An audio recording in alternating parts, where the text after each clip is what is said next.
누구 하나는 이제 거짓말을 하고 있는 건데 운영일 좀 열자. 이시연 공직기강 비서관이 전화한 사실까지 나왔는데 확인을 좀 해봐야 되지 않겠냐라고 했더니 단칼에 거절했습니다. 절대 응할 수 없다.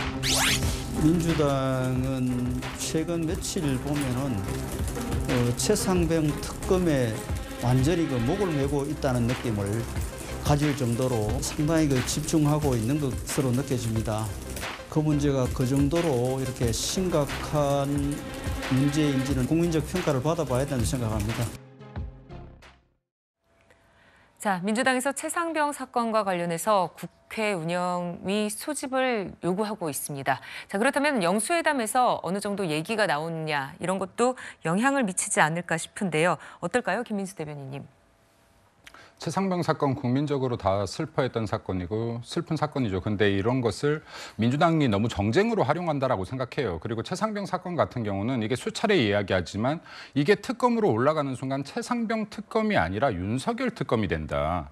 네, 그렇기 때문에 정쟁용 특검이라고 하는 겁니다. 왜냐하면 이미 공수처에서 수사 중인 사건이에요. 예. 그리고 공수처라는 건요, 민주당이 검찰 못 믿겠다, 검사 못 믿겠다 하면서 만들어 놓은 게 공수처입니다. 네, 이게 수천억 들여서 만들어 놓은 기관이고요. 매년 200억의 예산을 쓰면서 작동되고 있는 기관이에요. 근데 민주당이 만들어 놓은, 왜 만들어 놓았냐? 이렇게 고위 공직자들, 대통령이나 그 가족들, 이런 사람들의 부패 문제, 부정 문제 등등등에 대해서 조사하기 위해서 만들어 놓은 기관이에요. 그 기관에서 지금 수사를 하고 있는데 이제는 공수처 수사 못 믿겠으니 특검을 하자. 특검이라는 것 자체가요. 예. 여기 한 번 발동할 때마다 약 사회적 비용이 20억 이상 들어가는데 막상 가동되고 나서 뭔가를 발견했던 적이 없어요. 그러면 이번에도 마찬가지가 될 겁니다. 이거를 기존 검사, 공수처의 수사 자체를 답습하는 형태로 가면서 특별한 거는 찾아내지도 못한 채 계속해서 정쟁용으로만 끌고 갈 거라는 겁니다. 그럼 이것을 뻔히 보이고 뻔히 알고 있는 것을 어떻게 이게 특검 수용이 되겠습니까? 그래서 이제 대통령과 이재명 당대표의 영수회담 자체에서도 마찬가지인데 이러한 정쟁이라는 것이 뚜렷한 것들을 의제로 올리게 된다라고 하면 이게 대화가 앞으로 나가기 굉장히 힘들 것이다라고 보는 것이죠.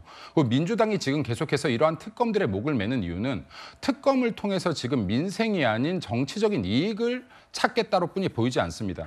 진짜로 최상병의 죽음에 대해서 슬퍼하고 그리고 이러한 문제가 다시 일어나지 않길 바란다라고 하면 앞으로 이런 문제가 일어나지 않게 하기 위해서 어떤 제도적 보완이 일어나야 되는지 그리고 지금 공수처의 수사가 일어나고 있다면 이것이 어떻게 해야지 더 빠르고 정확하게 진단할 수 있는지 이런 부분을 논의해야 될 것이다 라고 좀 말씀드리고 싶습니다. 네. 그런데요, 또 국민들은 어떻게 생각하고 있는지를 좀 봤습니다. 여론조사를 보면요, 대통령이 거부권을 행사하면 안 된다라는 의견이 과반을 넘습니다. 자, 이렇게 보이는 이유가 뭘까요, 최진봉 교수님? 그러니까 아무래도 이게 국민들이 볼 때는 명확하게 공수처가 지금 수사를 진행하고 있지만 시간이 오래 걸리고 또 지금까지 나온 여러 상황들을 봤을 때 뭔가 대통령실이 개입한 게 아니냐는 의혹이 강하게 생기기 때문이에요. 왜냐하면 지금 이시원 공직기관 비서관이 전화를 통화를 했다라는 얘기가 나왔지 않았습니까? 이 공직기관 비서관이 왜 전화를 해서 국방부 관련된 사안에 대해서 얘기를 하는지 그것도 이해가 안 돼요, 잘. 유재원 법무관리관하고 통화를 했다고 하는데 본인의 업무와 관계도 있는 것도 아닙니다. 안보실이라면 또 모르겠어요. 안보실은 국방비서관이 있으니까 가능한 일이지만 공직기관 비서관이 왜 거기에 전화했는지 또 임성근 사단장에 관련해서도 책임이 있는 분으로 처음에 수사단, 해병대 수사단에서 포함이 돼 있었는데 그걸 제외시키고 2명만 지금 대대장급 2명만 처벌을 받는 걸로 돼 있거든요.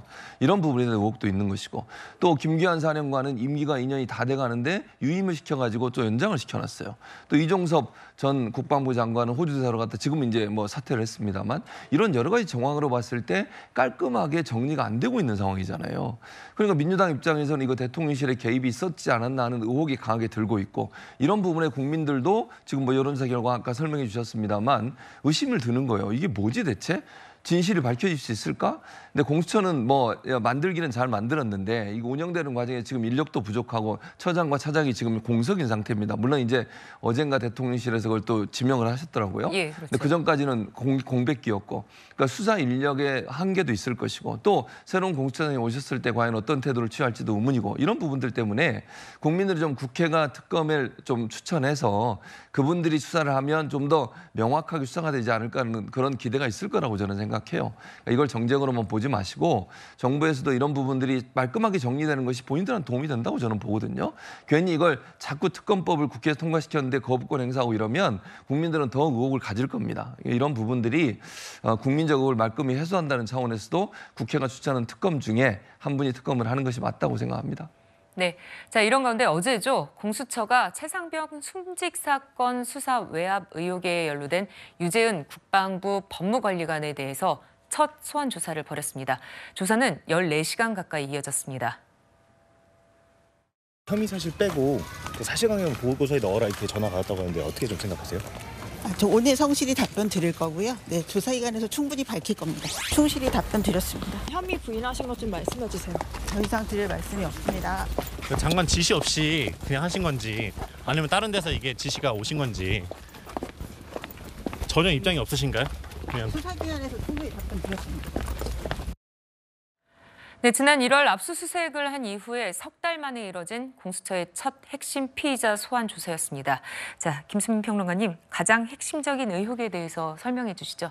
네, 일단 뭐 예를 들면 최근에 국민의힘에서는 이 해병대 수사단이 이 사건에 본격적인 수사권이 있는 건 아니기 때문에 뭐 대통령실에서 설령 뭐 개입을 했다고 해도 그것이 외압은 아니다. 뭐 이런 취지의 주장을 하고 있는데 근데 사실 여기서 좀 초점을 맞춰봐야 될 것이 이제 해병대 수사단의 사건 기록이 이제 경북 경찰청으로 넘어갔단 말이죠. 이첩이 됐는데 이제 뭐 복사기까지 돌렸다고 해요. 근데 이 상태에서 이제 일단은 다시 회수를 하는 것으로 그렇게 정하면서 이제 이걸 돌려받은 건데 근데 공교롭게도 그 당시에 이제 유재원 법무관리관이 이제 대통령실에 이시원 공직기강 비서관하고 또 통화를 한 사실이 있었습니다. 혹시 이 과정에 대통령실이 개입을 했느냐? 이 부분은 사실 이제 해병대 수사단의 어떤 수사가 경북경찰청으로 넘어가기 이전 과정하고는 또 다른 어떤 쟁점이 또 될 수 있는 부분이거든요. 그래서 이 경찰청으로 넘어간 사건 기록 회수에도 혹시 대통령실이 개입했는지 이 부분을 규명을 하기 위해서는 당연히 일단 첫 번째 피의자로 유재원 법무관리관이 또 소환이 될 수밖에 없었다라고 정리를 할 수 있겠습니다. 네. 자, 어제 조사가 윗선으로 올라가는 수사의 징검다리가 될 것이다. 이런 분석도 나오고 있는 상황입니다. 이렇게 보면요. 윤 대통령은 또 어제 공수처장에 판사 출신의 오동훈 변호사를 지명을 했습니다. 그런데 박성규 의원님, 야당에서는 공정한 수사를 이끌지 의문이다. 이런 얘기가 나오네요. 다 시비 거는 거죠. 뭐냐면 지금 보면은 이제 두 명의 후보 중에 제가 말씀을 좀 단호하게 드린 이유는 뭐냐면 공수처 누가 만들었습니까? 그 무리를 다 해가지고 만든 게 민주당이에요. 민주당의 이해찬 당시 그 전 의원이 20년 집권론 그때 얘기했잖아요. 그래서 공수처를 역점 사업으로 해서 만들었습니다. 근데 만들어 놓고 난 뒤에 정권이 바뀌니까 이 공수처가 이제 좀 마음에 들지 않는 거예요. 그러다 보니까 공수처가 지금 14시간 조사를 했고 이종섭 전 호주 대사, 당시 국방부 장관도 조사할 거라고 하지 않습니까?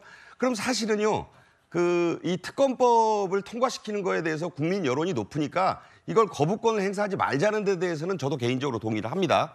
다만 공수처를 200억 원 넘는 국가기관 그리고 판사 출신의 인사를 임명을 했으니까 조사 결과를 좀 지켜보자. 나는 윤 대통령과 이재명 대표가 이 결과를 좀 지켜보고 그 결과에서 미진함이 있으면 그때 특검법을 좀 하면 어떻겠습니까? 이런 합의가 나오면 좋겠어요.